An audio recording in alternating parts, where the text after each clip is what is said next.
He thought he'd win in court, but my evidence turned the whole trial upside down. The letter arrived on a Wednesday morning. It was thin, almost deceptively so, as if the contents were insignificant. But the return address on the envelope hit like a punch, the law office representing her ex-husband, Gregory. As she sat at her small kitchen table, clutching a chipped mug of black coffee, her hands trembled. With a reluctant sigh, she tore it open and began reading. Petition for modification of divorce decree. Her heart sank. Gregory was dragging her back to court, again. It had been 2 years since their divorce, and she had clawed her way into a modest but peaceful life. Now, all of that was threatened. She read through the papers slowly, disbelief growing with every word. Gregory was not only seeking to terminate the small alimony she received, barely enough to cover rent, but also demanding full custody of their daughter, Ava. The nerve of it left her dizzy. Gregory had always been skilled at rewriting reality. During their marriage, he had made sure everyone saw him as the charming, successful husband, while she withered in the shadows, taking care of their home, their child, and suppressing her own dreams. Now, he was taking that same narrative to court. And this time, he was out for blood. Their marriage had begun with the kind of sparkle that made friends envious. Gregory was articulate, confident, and wore his ambition like a tailored suit. She, on the other hand, was soft-spoken and cautious, drawn to his magnetism like a moth to flame. In the beginning, his attention made her feel seen, chosen. But once the honeymoon glow faded, so did his warmth. He began correcting her in public, mocking her ideas with a smile that disguised contempt. At home, his voice turned sharp, and silence became her strategy for survival. It was never physical, he made sure of that. Gregory was too smart for anything that left a mark. Instead, he wounded with words and gaslighted her so effectively that she started doubting her own memory. He told her she was too sensitive, too emotional, too slow to understand him. And when Ava was born, his control deepened. He dismissed her parenting instincts and gradually made decisions unilaterally, pushing her into the role of unpaid nanny while he continued his rise through the ranks at his firm. By the time she filed for divorce, her self-esteem was in ruins, and her bank account wasn't much better. When she arrived at her attorney's office, the look on his face told her everything. He was young, kind, and generally optimistic, but even he seemed shaken after reading Gregory's motion. "He's painting you as unstable," he said carefully, placing the papers on the table between them. "He claims you've been alienating Ava, and that your current living situation is inadequate." Her cheeks flushed with shame. Her apartment wasn't fancy, but it was safe, clean, and filled with love. Yet Gregory had always been able to spin dust into diamonds, or diamonds into dust, depending on what served him. What hurt most wasn't just the lies, but how believable they would sound coming from Gregory. He knew how to perform concern, how to lace his cruelty in compassion. "I'm just worried about Ava's development," he would say with that concerned frown of his. And the court would nod along. Her attorney mentioned that Gregory had already brought in a child psychologist, someone she had never met, to evaluate Ava's behavioral regression. The trap had been set long before she even received the letter. This wasn't just about money or custody. This was Gregory's attempt to erase her entirely. The courthouse loomed, tall and gray, against a sky that seemed equally heavy. She clutched her coat tightly, her palms already damp. Inside, the atmosphere buzzed with quiet tension. Her name was called, and she entered the courtroom where Gregory was already seated. He stood and offered a polite smile, just for show, before returning to his seat beside his attorney, a sharp woman with ice-cold eyes and a voice that cut like glass. Her own attorney nodded encouragingly, but she could see the worry beneath his professionalism. As the hearing began, Gregory spoke with measured words, feigning sadness as he detailed Ava's supposed struggles. He referred to her as my daughter instead of our daughter. His tone was calm, almost gentle, but every word dug into her like a blade. He said he feared for Ava's future, citing her emotional instability, and implied that her mother's influence was the root cause. Sitting there, listening to the man who once held her through the birth of their daughter now describe her as unfit, something cracked inside her. And when she was finally asked to respond, her voice wavered, and the judge raised an eyebrow, making a note. The humiliation was complete. Back home, she sat on the edge of the couch staring at nothing. The silence of the apartment, once comforting, now felt suffocating. The hearing had gone worse than she expected. Gregory's legal team had come prepared with documents and expert opinions, while hers felt outpaced, underfunded, and overwhelmed. "It's just the first hearing," her attorney tried to reassure her. "We'll build a case. Don't lose hope yet." But the seed of doubt had already been planted, and she couldn't ignore how easily the court had leaned toward Gregory's narrative. She spent the night tossing and turning, haunted by every moment she hadn't spoken up, every time she'd accepted his cruelty in silence during their marriage. Maybe if she had fought more then, she wouldn't be fighting now. Her mind raced through memories of Ava, her bedtime giggles, her drawings on the fridge, the way she whispered "Mommy, I love you" before drifting to sleep. She couldn't lose her. But hope was a fragile thing, and it was flickering in the darkness. If Gregory won, it wouldn't just be the end of the case. It would be the erasure of everything she had survived for. Late one night, she sat cross-legged on her bedroom floor, sorting through a faded box of memories. Inside were photos from their wedding, old letters, and receipts she once thought unimportant. At the bottom was a folded note Gregory had left years ago, after one of their worst arguments. "You'll never be anything without me," it read. Back then, she had crumpled it in anger, then kept it, perhaps as a quiet promise to herself that she would someday prove him wrong. Now, she opened it again, and the words still burned, but differently. They sparked not pain, but resolve. She remembered the day he accused her of being incapable of handling finances, forcing her to give up access to their bank account. He claimed it was for her own good, that she was too emotional to manage money. But she had once been the one who kept their budget balanced, who clipped coupons, paid bills, and covered for Gregory's expensive whims. That memory alone made her sit up straighter. She hadn't imagined it, she had lived it. For years, she had handed him control piece by piece, and now he was trying to take the last piece left, Ava. There was no shortage of moments she had swallowed, no end to the sacrifices she had made in the name of keeping peace. Like the birthdays where Gregory forgot to show up, or the parent-teacher nights he dismissed as unimportant. She had smiled through it all for Ava's sake, shielding their daughter from the coldness that simmered behind his practiced smile.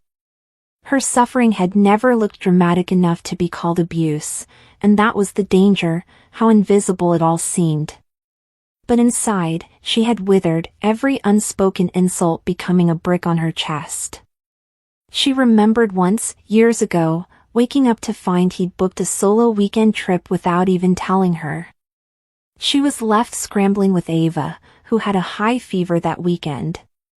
When she confronted him, he laughed, saying, "You're her mother, that's your job." That night, she cried in the shower so Ava wouldn't hear. And even now, as she stared out her window into the dark street below, she wondered if anyone would believe such moments mattered. But deep inside, she knew they did. The erosion hadn't happened in one big wave, it was the slow, quiet tide that had washed her identity away. At the next hearing, Gregory's lawyer introduced two new witnesses, his coworker and a neighbor from his luxury condo. Both claimed she had been erratic and emotionally unstable after the divorce.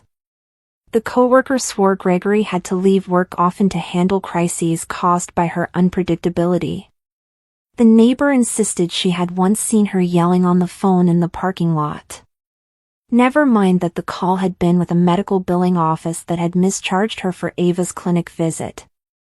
The details didn't matter, only how the story was shaped. She sat there, feeling the courtroom grow heavier with every accusation. The judge's eyes occasionally flicked toward her, unreadable. Her stomach churned, her hands clenched beneath the table. Her attorney tried to object, to reframe, but the damage had been done. The murmurs among the audience, the raised eyebrows, it all stacked against her.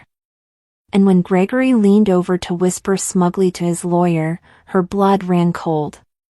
He had planned this character assassination with surgical precision, knowing that perceptions, especially those dressed in expensive suits and polite tones, carried more weight than truth. By the third court appearance, she could no longer tell if time was on her side or against her. The judge, a composed woman in her 50s, seemed to be weighing the arguments carefully, but there were fleeting moments, slight sighs, tight-lipped expressions, that suggested the balance was tilting. Every time Gregory took the stand, his demeanor was polished. He would glance at the judge respectfully, lower his voice to convey calmness, and pause just long enough to seem thoughtful. He was playing the part to perfection, and it was working. When it was her turn, her nerves often betrayed her. Her voice cracked. Her eyes filled with tears at all the wrong moments.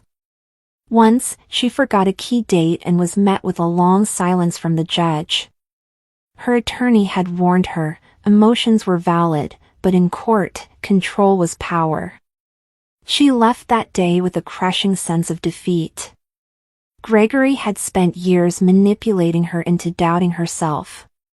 Now, it seemed the court was starting to believe the same story.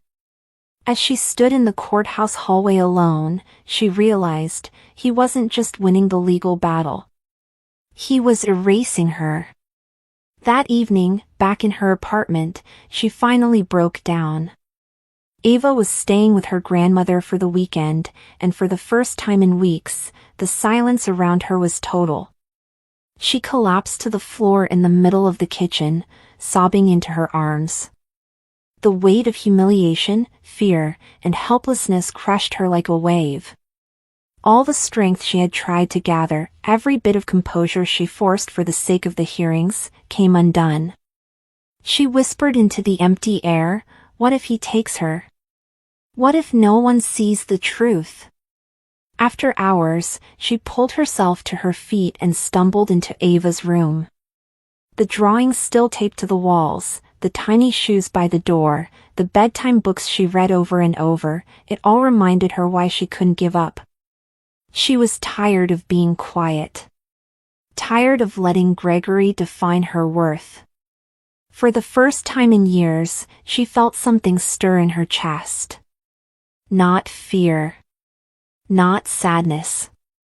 But something closer to fire. Whatever it took, she would fight back. Not just in court, but for her story to be heard. It was Sunday afternoon when the doorbell rang. She wasn't expecting anyone and nearly ignored it.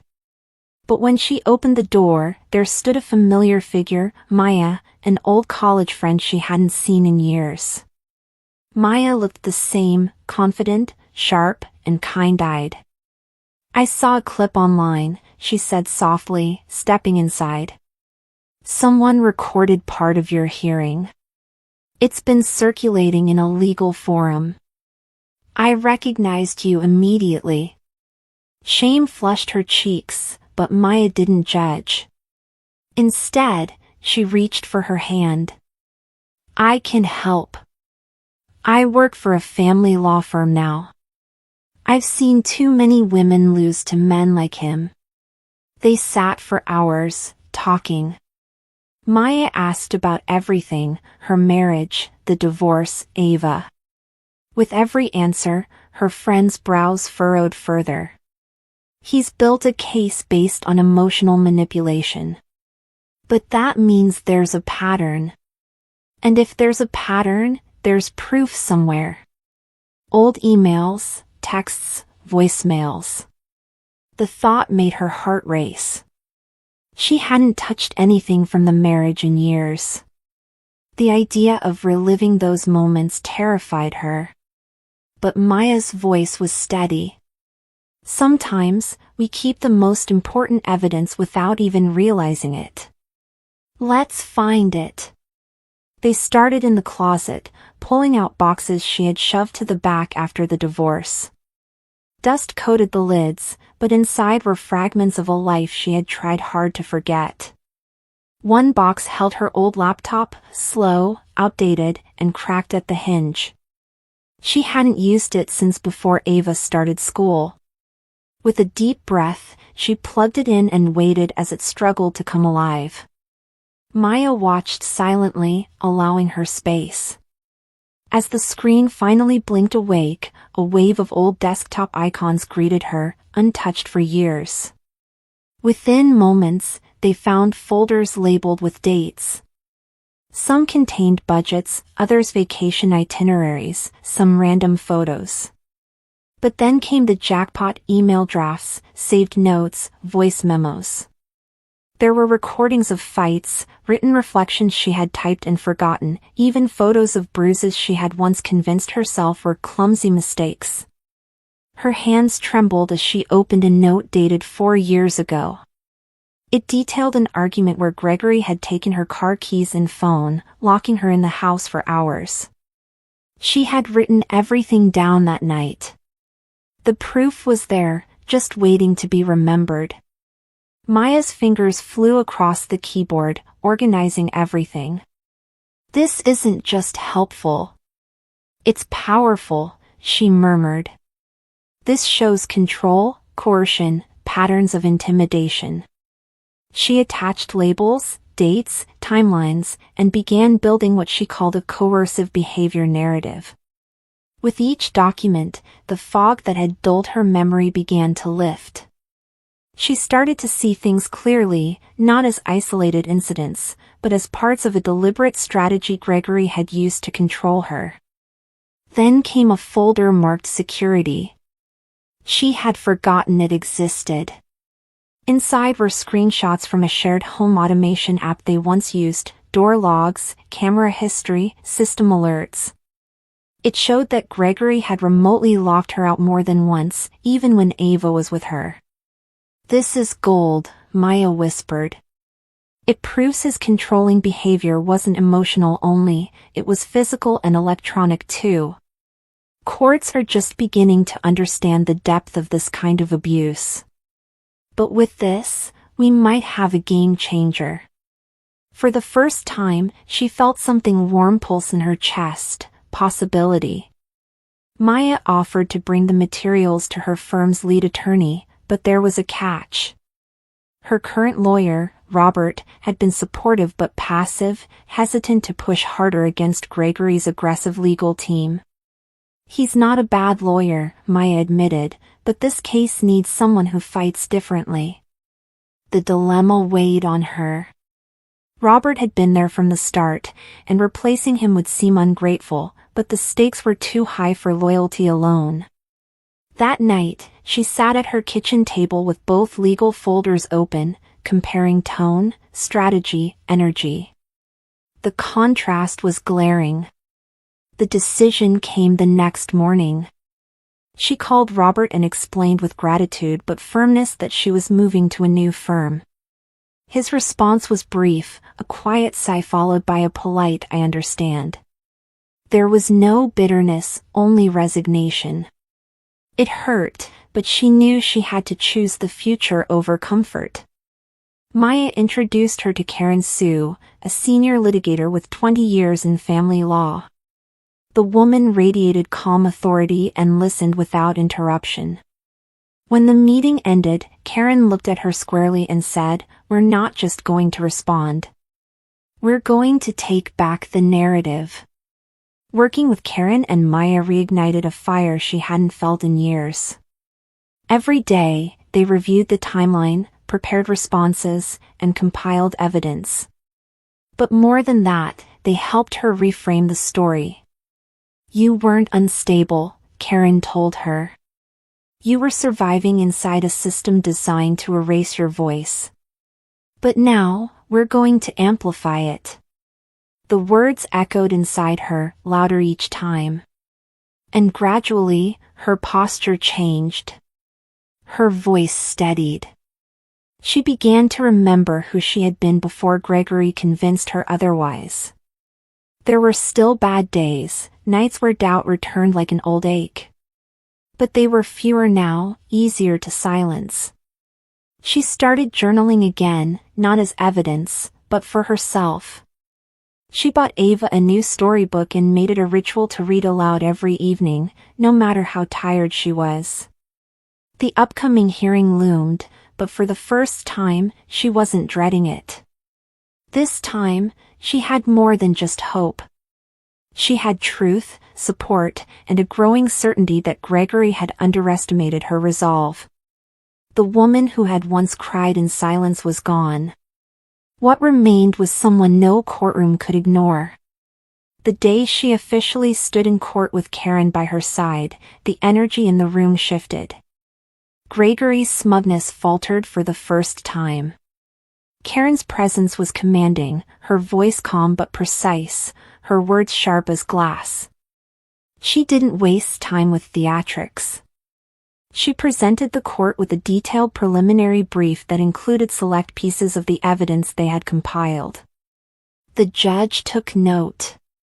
Gregory's lawyer, who had grown used to controlling the pace, looked visibly unsettled. And when the judge agreed to admit digital records from their old security app into evidence, a subtle panic crept into Gregory's eyes. Outside the courtroom, Gregory approached her, his tone deceptively casual. New lawyer, huh? Must have cost you, he muttered, flashing a tight smile. She looked him in the eye for the first time in years. Not as much as it'll cost you, she said quietly, then walked away. For once, he didn't have a comeback. That evening, she and Karen celebrated the small win over coffee. This is just the beginning, Karen reminded her. But it was a very good day. Karen suggested they subpoena Gregory's old phone records, emails, and financial documents. It wasn't just about proving manipulation, it was about showing a pattern. As they combed through the materials, one particular email thread surfaced. It was a conversation between Gregory and his colleague, sent just weeks before the custody filing. In it, Gregory wrote, "Once I get Ava, I won't have to deal with child support anymore. She can cry to her friends, but she won't touch a cent of my money." The tone was casual, almost mocking. But it was damning. Karen leaned back in her chair, lips pressed into a thin line. This is what we call motive. The email showed that his actions weren't motivated by concern for Ava, but financial convenience and control. It dismantled the concerned father facade he had so carefully built. They decided to hold it for a strategic reveal in court. "He's been hiding behind politeness," Maya said. "Let's see how polite he stays when this comes out." At the next hearing, Gregory's lawyer pushed for an emergency motion to limit her visitation, citing alleged emotional instability again. Karen stood calmly and countered with not only eyewitness testimonies, neighbors, teachers, and even Ava's pediatrician, but also a written statement from Ava's school counselor affirming that Ava was thriving at her mother's home.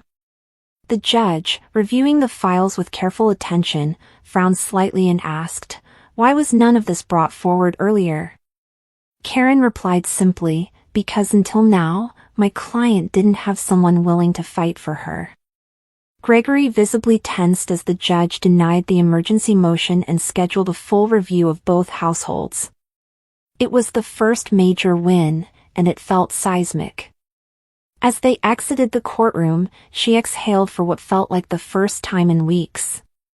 She looked at Karen, who gave her a small, approving nod. "He's losing ground," Karen said. "And he knows it." That night, she let herself cry, but this time, not from fear.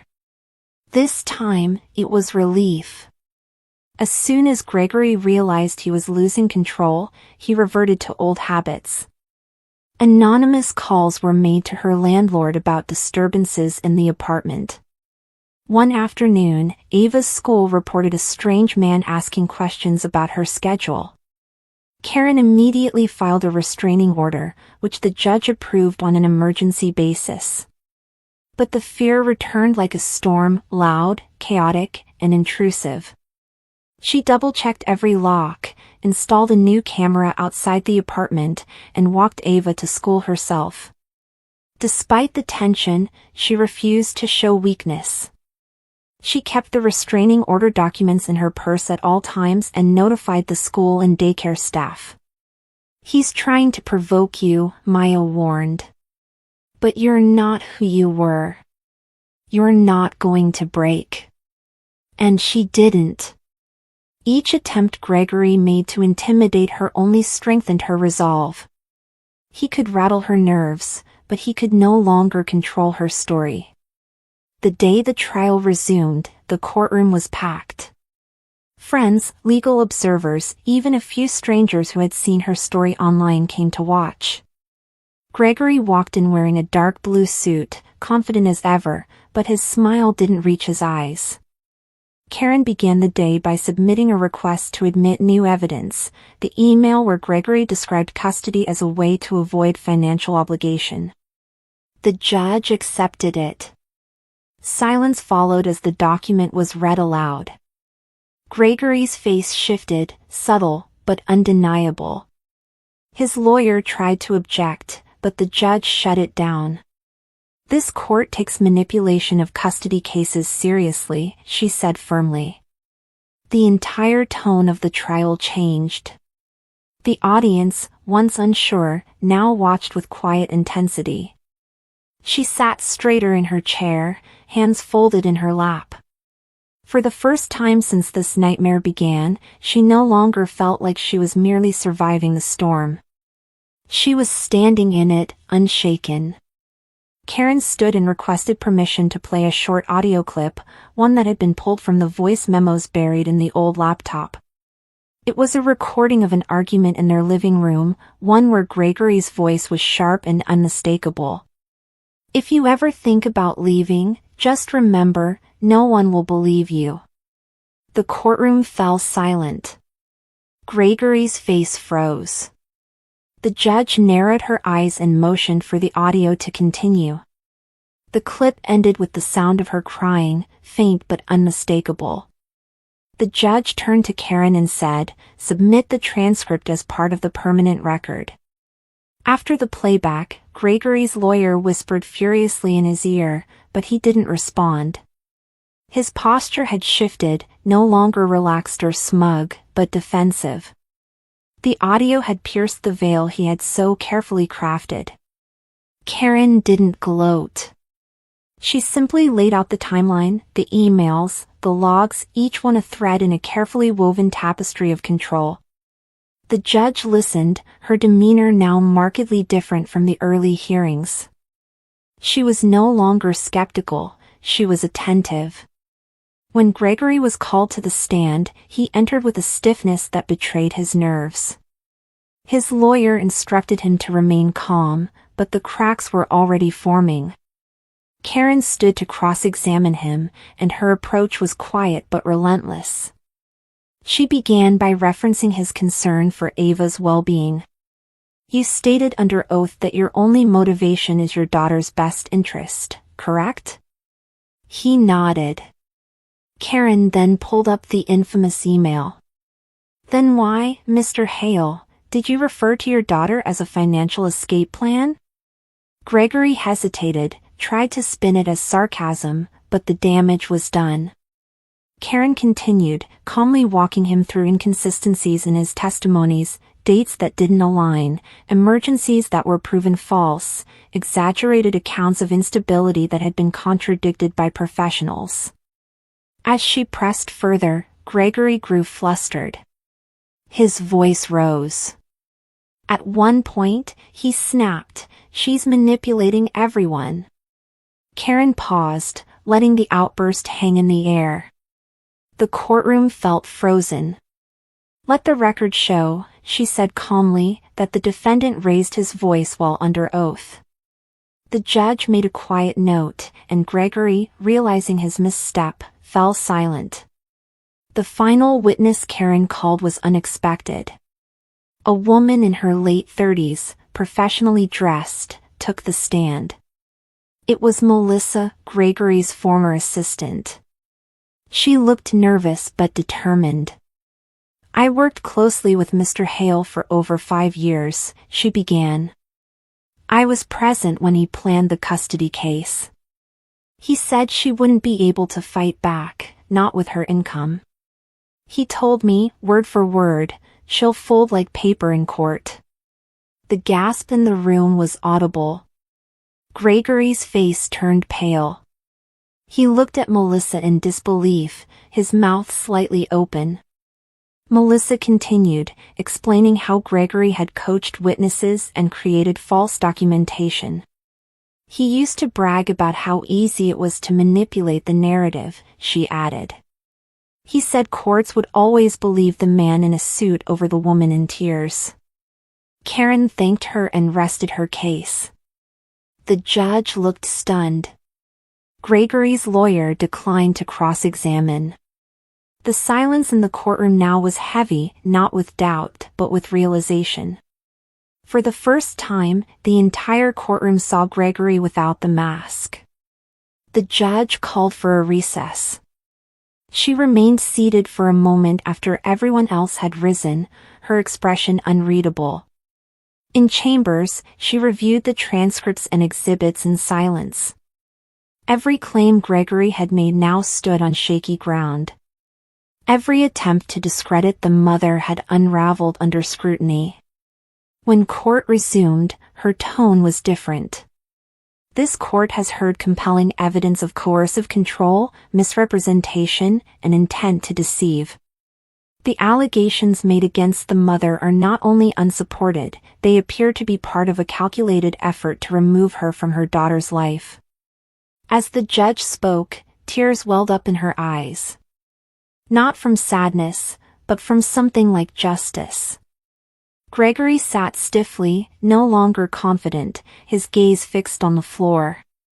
The courtroom, once skeptical of her, now watched in stunned silence. Karen gently placed a hand on her shoulder. "This is your truth. And it's finally being seen." She nodded, still absorbing it. After so long being silenced, her voice had found resonance in the one place she feared most. By the end of the day, the hearing had spread across legal blogs and advocacy groups. The recording, the assistant's testimony, and the judge's comments had made an impression.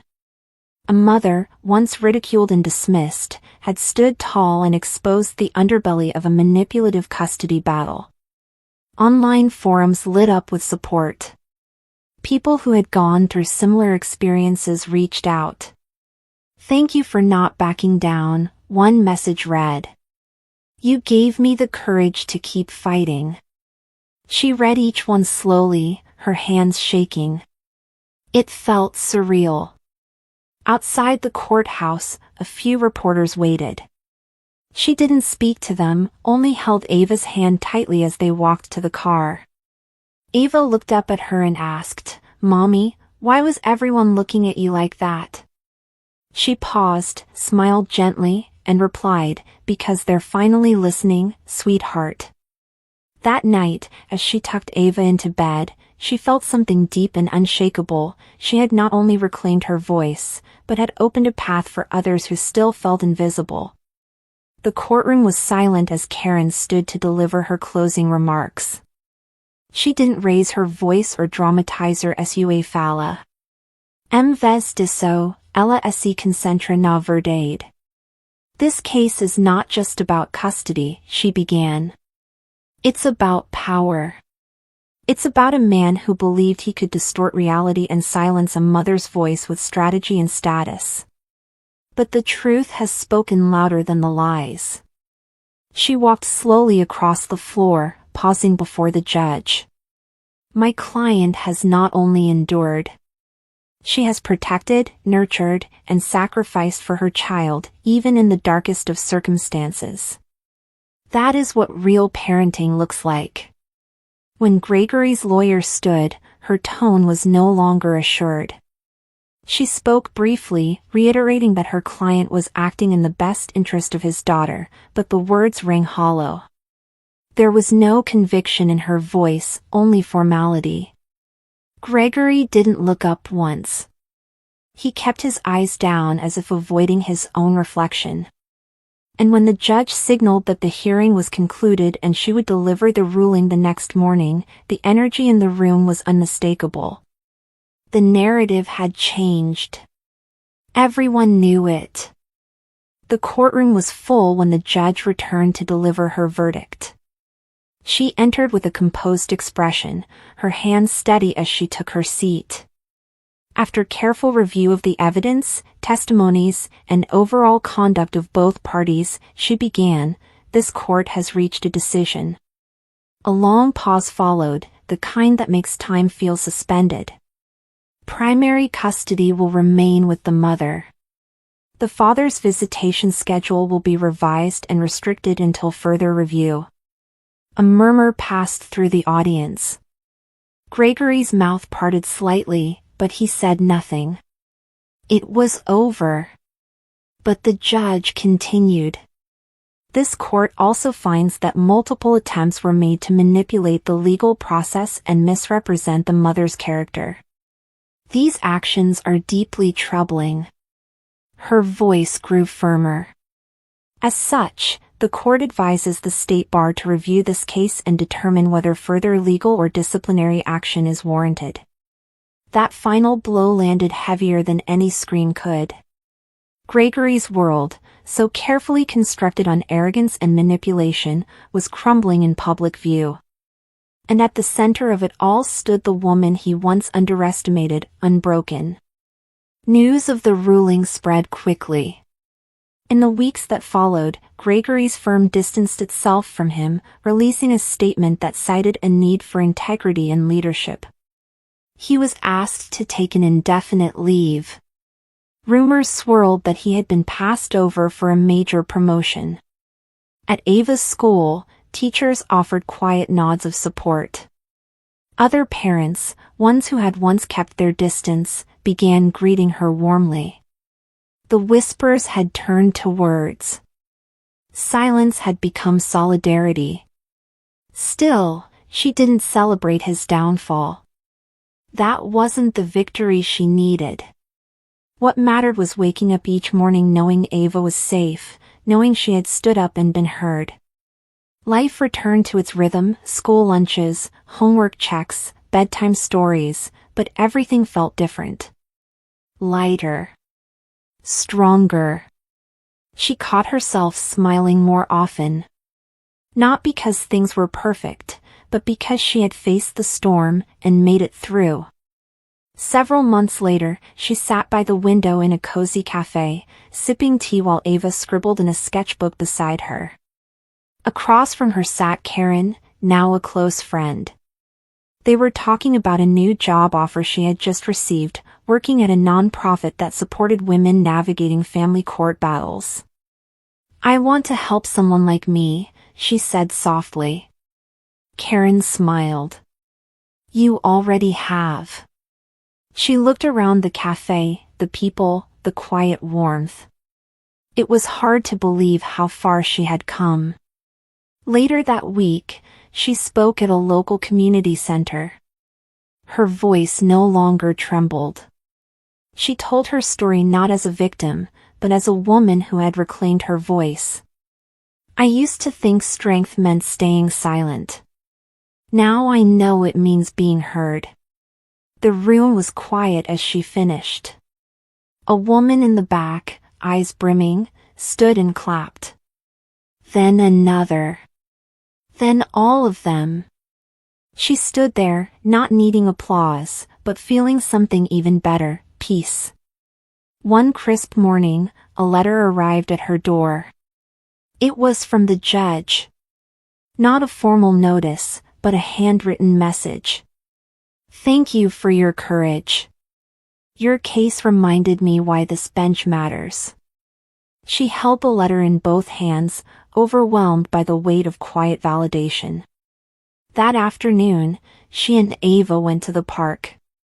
They laughed under the amber trees, chased by the wind, free in a way they hadn't been in years. The world hadn't changed, but she had. And as she watched Ava twirl under the autumn sky, she knew this wasn't the end. It was the beginning of a new story, one no longer written by fear or shame. A story defined not by what was taken, but by what was reclaimed. Her voice. Her strength. Her life. She had once stood alone in a courtroom, her truth trembling against the weight of lies. Now, she walked forward knowing the truth, when spoken with courage, could change everything.